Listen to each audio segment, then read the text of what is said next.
Hello bachcho, let's see the question. The question here is 2 moles of an ideal gas at 300 Kelvin were cooled at constant volume so that the pressure is reduced to half of the initial value.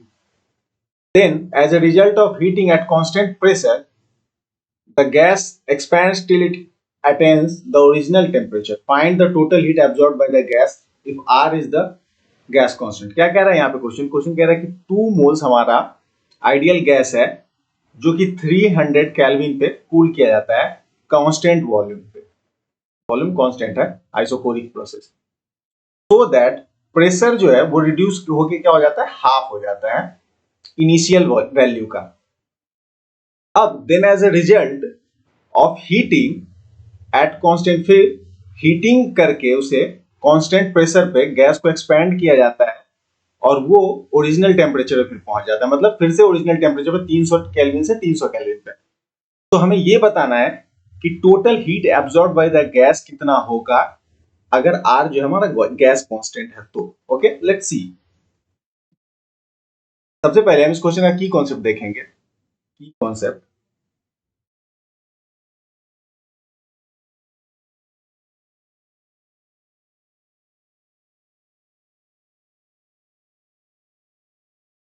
हमें given जो है ये n हमारा 2 moles है, ये हम सबसे पहले लिख लेते हैं मोल्स। अब पहला केस हम देखते हैं यहां से, ये अगर हम इसे यहां से देखें P, पहले प्रेशर क्या था, मान लें अगर P था पहले प्रेशर, तो प्रेशर आगे क्या हो जाता है, P/2 हो जाता है, हाफ हो जाता है।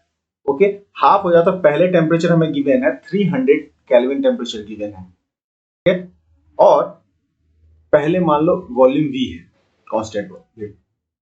अब यहाँ पे ये 300 डिग्री से कुछ टेम्परेचर पे आ जाता है P/2 और यहाँ पे वॉल्यूम जो कांस्टेंट ही रहता है, तो V से V ही रहता है।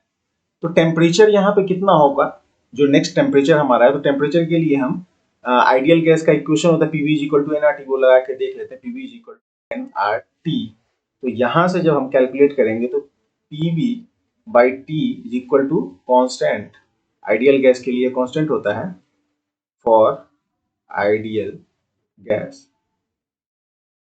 तो यहाँ से P × V/300 = P/2 × V/T2। तो T2 यहां से कितना आ जाएगा, T2 हमारा यहां से आ जाएगा 150 केल्विन, क्योंकि P/V पहले हमारा टेम्परेचर कितना था 300, अब P/2 हो गया और वॉल्यूम तो कांस्टेंट है, सेम है, तो T2 हमारा आ जाएगा 150, ये हो जाएगा 150 केल्विन। अब बोल रहा है कि ये यहां से आगे फिर हो जाता है, एक प्रोसेस और होता है। अब इस प्रोसेस में क्या होता है, इस प्रोसेस में प्रेशर कांस्टेंट रहता है, ठीक है, प्रेशर कांस्टेंट रहता है और टेम्परेचर ओरिजिनल टेम्परेचर पे पहुंच जाता है। तो सब हमें हीट भी निकालना है, हीट एब्जॉर्ब निकालना है, तो उसके लिए हमें सबसे पहले वॉल्यूम कैलकुलेट करना होगा। यहाँ पे वॉल्यूम कितना आया, तो इसके लिए फिर से हम आइडियल गैस का इक्वेशन लगाएंगे PV = nRT, जिसमें कांस्टेंट अगर वो रहेगा तो P/2 पहले था into V/150 temperature is equal to P/2 into V3/300। तो यहां से हमारा V3 आ जाएगा 2V, V3 हमारा 2V आ जाएगा, तो ये होगा 2V, मतलब फाइनल वॉल्यूम हमारा 2V है। ये हमारा जो प्रोसेस है, ये हमारा प्रोसेस आइसोकोरिक है, आइसो, और ये आइसोबैरिक है, क्योंकि यहाँ पे प्रेशर हमारा कांस्टेंट, सॉरी वॉल्यूम कांस्टेंट है, यहाँ पे प्रेशर कांस्टेंट है।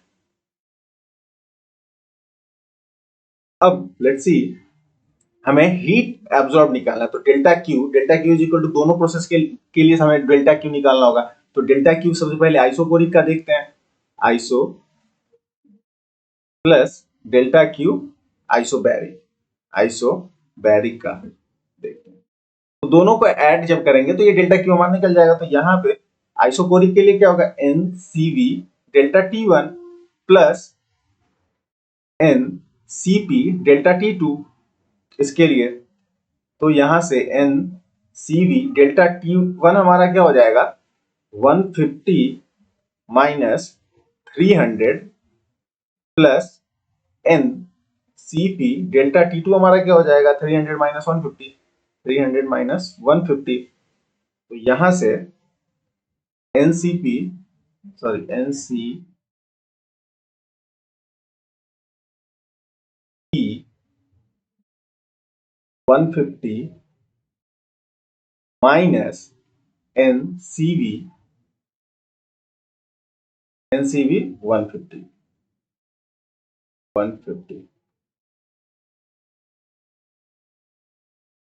तो यहां से हम सीपी हमारा एनसीपी एन कितना है 2 है, और सीपी माइनस सीवी यहां से एन को कॉमन ले लिया, जब हमने एन को बाहर आउट कॉमन ले लिया और ये 150 को भी कॉमन ले लेते हैं, तो एन इंटू 150 दोनों को कॉमन ले लिया और सीपी माइनस सीवी अंदर रखते हैं, सीपी माइनस सीवी। और सीपी माइनस सीवी हमारा क्या होता है, सीपी माइनस सीवी हमारा आर होता है, CP minus CV is equal to R. तो इसके जगह पे हम क्या लिख सकते हैं 2 इंटू 150 इंटू आर, तो ये क्या हमारा हो जाएगा 300 आर।